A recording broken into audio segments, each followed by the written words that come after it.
الحمد لله نحمده ونستعينه ونستغفره ونؤمن به ونتوكل عليه ونعوذ بالله من شرور أنفسنا ومن سيئات أعمالنا. أما بعد فأعوذ بالله من الشيطان الرجيم. ولو بسط الله الرزق لعباده لبغوا في الأرض ولكن ينزل بقدر ما يشاء. صدق الله العظيم. رب اشرح لي صدري ويسر لي أمري واحلل عقدة من لساني يفقه قولي.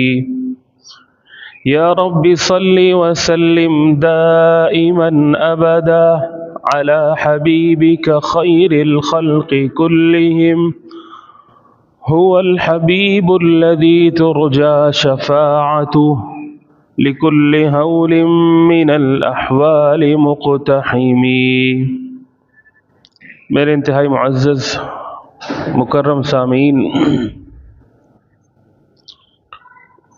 قرآن کریم کی 25ویں سپارے کی ایک آیت تلاوت کی ہے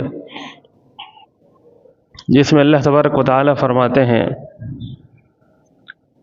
وَلَوْ بَسَطَ اللَّهُ الرِّزْقَ، کہ اللہ تبارک و تعالی اگر رزق کو کشادہ فرما دیتے لَبَغَوْا فِي الْأَرْضِ، تو پھر اس کا نتیجہ کیا نکلتا؟ نتیجہ یہ نکلتا کہ زمین پر جو ہے وہ سرکشی شروع ہو جاتی. وَلَكِنْ يُنَزِّلُ بِقَدَرٍ مَا يَشَاءُ، لیکن اللہ تبارک و تعالی جتنا چاہتے ہیں اتنا رزق اتارتے ہیں. رزق کے معنی روٹی اور سالن نہیں ہے. رزق کے معنی ہے کہ مال کی فراوانی ہو. اور اللہ تبارک و تعالیٰ نے اس آیت میں یہ فرمایا کہ ہم اگر مال کی فراوانی اس روئی زمین پر کر دیتے تو سرکشی جو ہے وہ حد سے بڑھ جاتی. یہ وجہ بیان فرمائی اور پھر فرمایا کہ میری مرضی ہے، میں جتنا رزق چاہے اتاروں. یہ اللہ تبارک و تعالیٰ نے انسان کو سمجھانے کے لیے اپنے کلام پاک کے اندر اس طرح سے ارشاد فرمایا. لیکن دوسری طرف جناب رسول اللہ صلی اللہ علیہ وسلم کے احادیث اور اسی طرح سے رسول اللہ صلی اللہ علیہ وسلم کے بعد جو نیک صلاحہ اس امت کے گزرے ہیں ان کا عمل کیا رہا ہے، ان کا طرز زندگی کیا تھا. اور قرآن کریم میں رزق کے متعلق اور مقامات پر اللہ تبارک و تعالی نے کیا ارشاد فرمایا ہے. ایک موقع پر اللہ تبارک و تعالی فرماتے ہیں وَأْمُرْ أَهْلَكَ بِالصَّلَاةِ وَالصَّبِرْ عَلَيْهَا، کہ آپ اپنے گھر والوں کو نماز کا حکم دیجئے اور خود بھی اس پر قائم رہیں. لَا نَسْأَلُكَ رِزْقًا، ہم آپ سے رزق کے متعلق نہیں پوچھتے. نَحْنُ نَرْزُقُكَ، ہم آپ کو رزق دیں گے. وَالْعَاقِبَةُ لِلْمُتَّقِينَ، اور اچھا انجام جو ہے وہ متقین کے لیے ہے. اس آیت میں فرمایا کہ رزق جو ہے وہ ہمارے ذمہ ہے. یہاں پر رزق کی ذمہ داری اللہ تبارک و تعالی نے لی ہے اور فرمایا کہ تمہارا کام جو ہے وہ یہ ہے کہ اللہ تبارک و تعالی کے حکموں کو پورا کرو. رزق دینا میرا کام ہے. اور جناب رسول اللہ صلی اللہ علیہ وسلم کا ارشاد ہے کہ جو شخص یہ چاہتا ہے کہ اس کی عمر دراز ہو، اس کی رزق میں کشادگی ہو،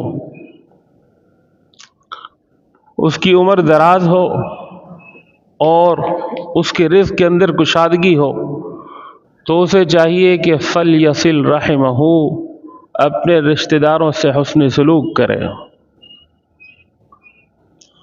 آج کے دن، آج کے اس زمانے میں جتنا کمانے والے لوگ جتنے کمانے میں آگے بڑھ چکے ہیں، شاید اس سے پہلے اتنے کمانے میں اتنا آگے نہ بڑھے ہوں۔ گھر کا کوئی فرد ایسا نہیں ہوتا جو کما نہیں رہا ہو، چاہے وہ مرد ہو یا عورت ہو، لیکن اس کے باوجود بھی گلے شکوے ہیں۔ اس کے باوجود بھی جب کسی شخص کو وہ یہ سمجھتے ہیں کہ یہ شخص جو ہے وہ اللہ کا قریب ہے اور ممکن ہے کہ یہ میری کوئی رہنمائی کر سکے گا، تو اس کے سامنے اپنے حالات کس طرح سے پیش کیے جاتے ہیں کہ لگتا ہے کسی نے کچھ کرایا ہے، لگتا ہے کسی نے کچھ جادو سحر کرا دیا ہے، جس کی وجہ سے میرے رزق کے دروازے جو ہے وہ بند ہو چکے ہیں۔ اور اس کو اگر مثال سے سمجھیں کہ ایک شخص جو ہے وہ کسی کمرے کے اندر بند ہے، روشنی نہیں آ رہی اور روشنی کی ضرورت ہے اسے، تو روشنی کا انتظام کرنے کے لیے اسے دیکھنا ہوگا کہ کیا وجوہات ہیں۔ ممکن ہے کہ کمرے کے دروازے اور کھڑکیاں جو ہے وہ بند ہوں، جس وجہ سے جو ہے وہ روشنی نہ آ رہی ہو، اور پھر وہ کمرے کی ایک کھڑکی کھولتا ہے، روشنی تو آ گئی لیکن کافی نہیں، پھر دوسری کھڑکی کھولے، پھر روشنی جو ہے وہ کافی ہو گئی لیکن تازہ ہوا کا جو ہے وہ گزر نہیں ہو رہا، پھر دروازہ بھی کھول دے۔ اس طرح سے جو ہے وہ تازہ ہوا اور روشنی جو ہے وہ مکمل ہو جاتی ہے۔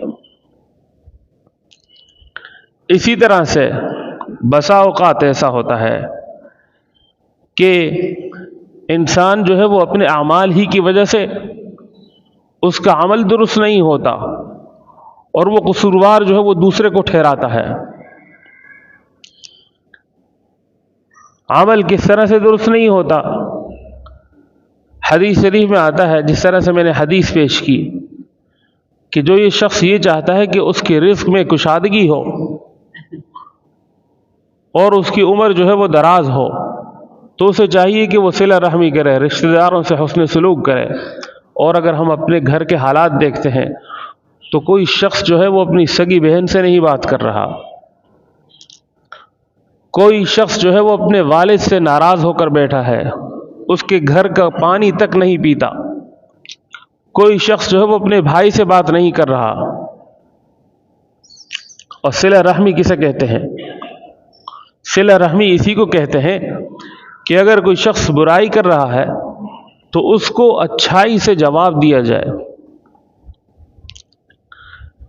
یہ بظاہر اس بات کو ہماری عقل تو تسلیم نہیں کرتی، بظاہر یہ بہت مشکل کام ہے، لیکن ایک شخص جو ہے وہ اس عمل کو صرف اس لیے کرتا ہے کہ یہ میرے محبوب کا حکم ہے، اور میرے محبوب کی زبان سے جو نکلتا ہے وہ اللہ کے محبوب کی زبان سے نکلتا ہے، وہ اللہ تبارک و تعالیٰ کا کہنا ہوتا ہے، وہ اللہ تبارک و تعالیٰ کا فرمان ہوتا ہے۔ اور اللہ کے جو محبوب ہیں وہ اس دنیا کے کامل ترین انسان ہیں، ان سے زیادہ عقل مند شخص کوئی نہیں ہے، ان سے زیادہ جو ہے وہ سمجھدار انسان کوئی نہیں ہے۔ تو اگر کسی شخص کے ساتھ کوئی اس کا قریبی رشتہ دار اگرچہ زیادتی کر رہا ہے، اس زیادتی کے باوجود بھی وہ اگر اس کے ساتھ اچھائی کا سلوک کرتا ہے، تو یہ اللہ تبارک و تعالیٰ کے محبوب جناب محمد الرسول اللہ صلی اللہ علیہ وسلم کے فرمان کے مطابق اس شخص کے لیے اللہ تبارک و تعالیٰ رزق کے تنگی کے جتنے اسباب ہیں ان کو کھول دیں گے۔ اور بسا اوقات ایسا بھی ہوتا ہے کہ ایک شخص کو اللہ تبارک و تعالیٰ، حدیث شریف میں آتا ہے کہ اللہ تبارک و تعالیٰ کے کچھ بندے ایسے ہیں کہ جن کو اللہ تبارک و تعالیٰ نے اپنا خاص مقرب مقام عطا کیا ہے، اور وہ اپنے مال میں سے اللہ کی راہ میں جو ہے وہ خرچ کرتے ہیں۔ بسا اوقات ایسا ہوتا ہے کہ انسان کو اللہ تبارک و تعالیٰ نواز رہا ہے، اس کے پاس بینک بیلنس جو ہے وہ بڑھتا جا رہا ہے، لیکن پھر ایسا ہوتا ہے کہ ایک دم سے جو ہے وہ بریک لگ جاتی ہے، اور پھر اس کا کہنا کیا ہوتا ہے کہ ایک زمانہ ایسا تھا کہ میں کسی مٹی کو ہاتھ لگاتا تو وہ سونا بن جاتی، آج اگر میں کسی مٹی کو بھی ہاتھ لگاتا ہوں، کسی سونے کو بھی ہاتھ لگاتا ہوں تو وہ مٹی بن جاتی ہے۔ اس کی وجہ کیا ہے کہ یہ مال پر سانپ بن کر بیٹھا ہوا ہے، اسے مال سے اتنی محبت ہے کہ یہ اپنے ارد گرد کے جو غریب ہیں، جو مسکین ہیں، جو ضرورت مند ہے، جو حاجت مند ہے، جن کی یہ مدد کر سکتا ہے، اس کے باوجود بھی جو ہے وہ مدد نہیں کر رہا، اس کے باوجود جو ہے یہ مدد نہیں کرتا، تو اللہ تبارک و تعالی ایسے شخص کے رزق کو جو ہے وہ تنگ کر دیتے ہیں، روک دیتے ہیں۔ یہ اللہ تبارک و تعالی قرآن کریم کی جو آیت میں نے پیش کی، اس میں اللہ تبارک و تعالی نے فرمایا کہ ہماری مرضی ہے، ہم جتنا رزق چاہتے ہیں اتار دیتے ہیں، اور اس کے ساتھ ساتھ اللہ تبارک و تعالی نے جناب رسول اللہ صلی اللہ علیہ وسلم کی حدیث مبارکہ میں آتا ہے کہ ایک صحابی سے آپ صلی اللہ علیہ وسلم نے مصافحہ کیا تو اس کے ہاتھ جو ہے وہ سختی سے اس پہ گٹے بنے ہوئے تھے، انتہائی شدید ہو چکے تھے۔ تو رسول اللہ صلی اللہ علیہ وسلم نے پوچھا، دریافت کیا کہ تمہارے ہاتھوں کو کیا ہوا؟ تو اس صحابی نے فرمایا کہ میں مزدوری کرتا ہوں اور میرا پیشہ جو ہے وہ پتھروں کو توڑنا ہے، میں اس مزدوری کی وجہ سے میرے ہاتھ جو ہے وہ سخت ہو چکے ہیں۔